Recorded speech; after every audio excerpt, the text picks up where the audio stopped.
Hey, how's it going? FESQ here. So in this tutorial, I'll be showing you how I've made this artwork right here.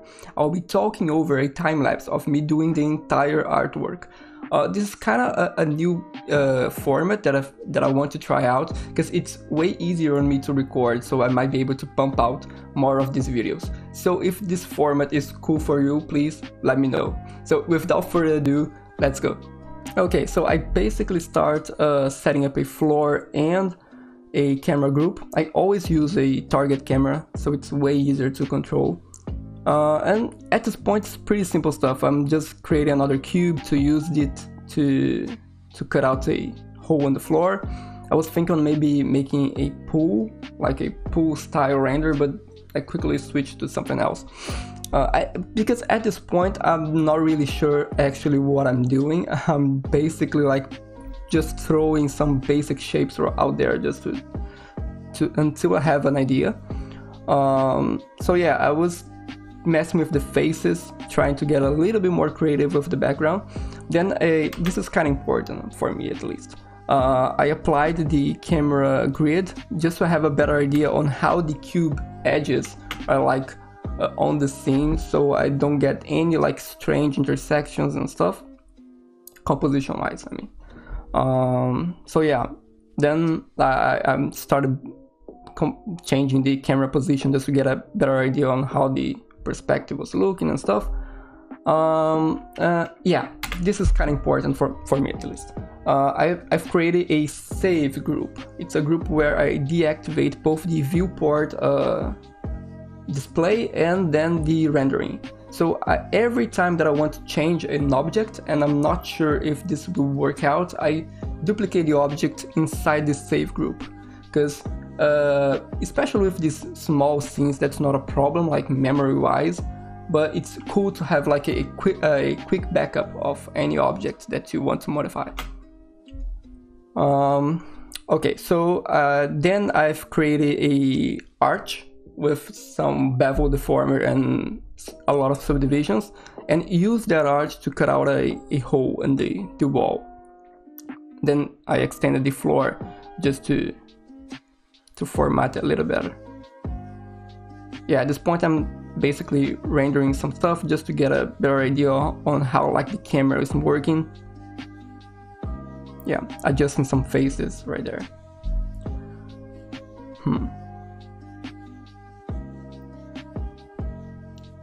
Yeah, okay, so right now I've tried to apply a bevel deformer to the actual like floor, but as I used a Boolean operation before, you have this bug where you can like apply a deformer and the faces are not connecting straight. So you have to basically go to vertex mode and select all the vertices and apply a optimize switch. After that, it should work just fine.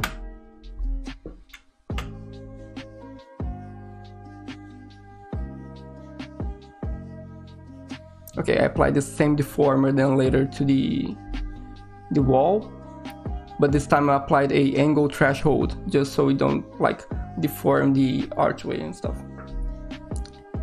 Yeah, so right now I think that I started, yeah, I've placed like a water. I went with just a plane, but then I switched to a cube. And right here I start working on the material because I wanted to give a water look. So instead of going for a displacement, I just tried to get a little bit creative with the noise, the standard redshift noise. And I'm basically trying to get a good like wave style noise. And then instead of applying it to the displacement, applied straight to the bump input. I mean, you don't need displacement for this, so you can get away with a bump. It's way lighter to render and stuff. Yeah, so I started using some cubes just to make a path. You will see that I use a cloner just to make it really, instead of like duplicating each of the individual rectangles. Yeah. So I applied a cloner right there, and then I applied a random effector just so I can get a little bit of variation both on like size and placement as well.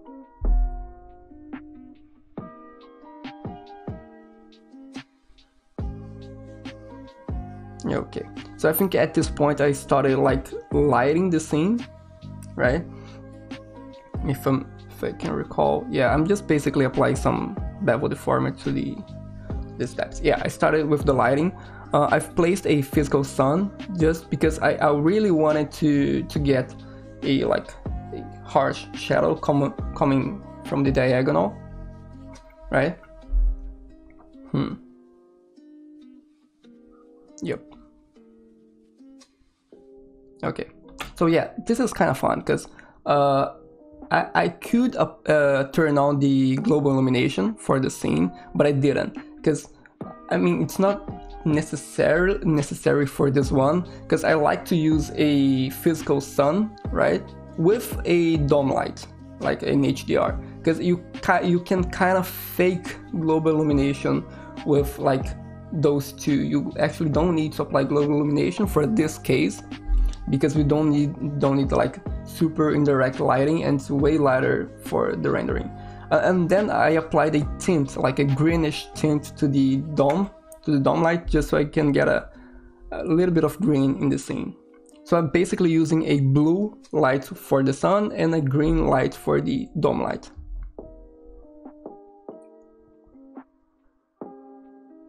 Yeah, I'm just getting some materials right here. Just really quick stuff. I didn't want to spend that much time on materials on this one. Again, it's an everyday, so the faster you can go, the better.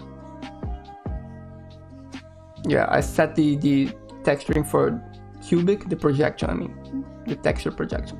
Then right here, I'm applying a ramp node to the actual roughness channel of the texture, so I can get a little bit more control on how the roughness channel is working. So I can basically make it a little bit more glossy or less glossy.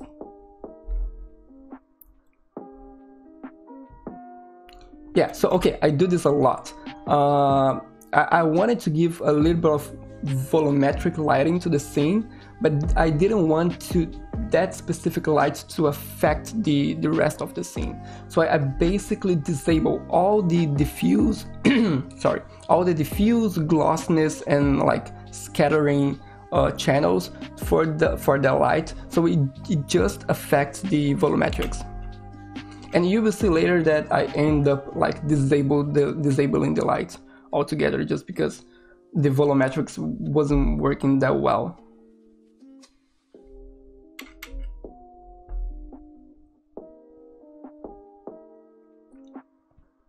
Okay, so I applied a little bit of bloom with a redshift camera tag.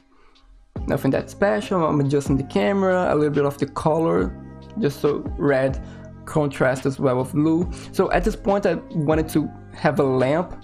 I didn't want to go to TurboSquid and look for a free model, so I just like bashed together some shitty lamp. It's pretty, I mean, it's terrible, but it's an everyday, so doesn't need that much like thought into it. The idea is basically to have fun and to learn a few things, right? So I used a symmetry object just to get a quick symmetry between the lamps, and I used a area light facing the wall just to get like a little bit of light around the lamp. Yeah, and I used like a redshift standard material for aluminum and applied straight to the lamp. So at this point, yeah, I tried to place a light under the pathway, but it looked like shit. So because for me it lacked a little bit of depth, so I started messing with light a little bit. You will see that I stick with this light on the top left corner, but then I tried to duplicate the lights to the bottom right corner, but it killed completely all the shadows, so I decided to delete it.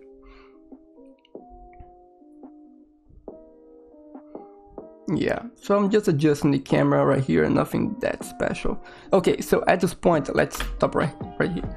At this point, for me, it was missing something because it was looking way too flat. So I wanted to give a little bit more perspective to the image. So I kind of mimic the silhouette of the archway with another cube, and then I basically stretch the cube like from edge to edge of the scene.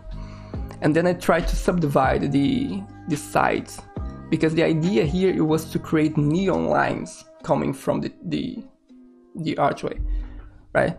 Because I wanted to get all these edges right, because I was going to use a Redshift wireframe node. You're going to see what I'm talking about.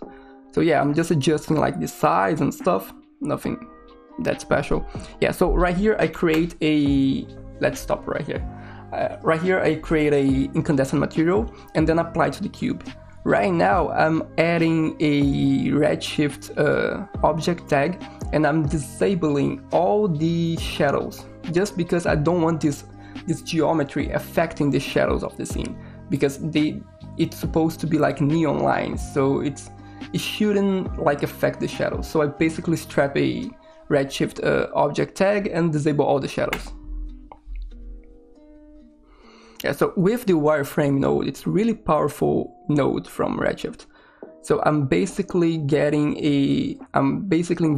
the colors and then using it as a mask for the incandescent material.